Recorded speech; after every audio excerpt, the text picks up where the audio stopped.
బెంగాల్ ప్రజలను తమ గుప్పెట్లో ఉంచుకోవాలంటే ఊరికే అధికారంలోకి వస్తే సరిపోదు.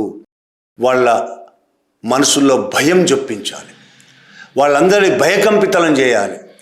బీజేపీకి వ్యతిరేకంగా ఒక్క మాట మాట్లాడినా మన జీవితం ఏమైపోతుందో, మన ప్రాణాలు ఉంటాయో పోతాయో అనే భయం ప్రజల్లో కలగాలి.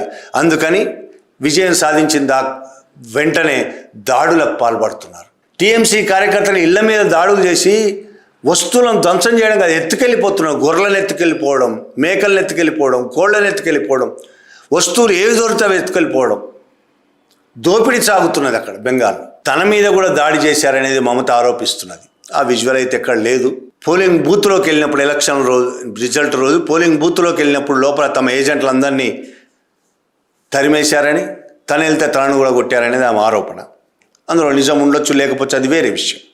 కానీ దాడులు జరుగుతున్నాయి అనేది నిజం. కాబట్టి దాన్ని బట్టి మమత మీద కూడా దాడి జరిగి ఉండొచ్చు. ఈ దాడులను అడ్డుకోవలసిన ప్రభుత్వం అంటే కేంద్ర ప్రభుత్వం కావచ్చు, ఇప్పుడు అక్కడున్న గవర్నర్ కావచ్చు, ఏం చేస్తున్నారో కనీసం అర్థం కాని పరిస్థితి. బీజేపీ నాయకులే చెప్తున్నారు, ఈ విధంగా దాడులకు పాల్పడితే బీజేపీ నుంచి బహిష్కరిస్తామని బీజేపీ నాయకులు చెప్తున్నారు.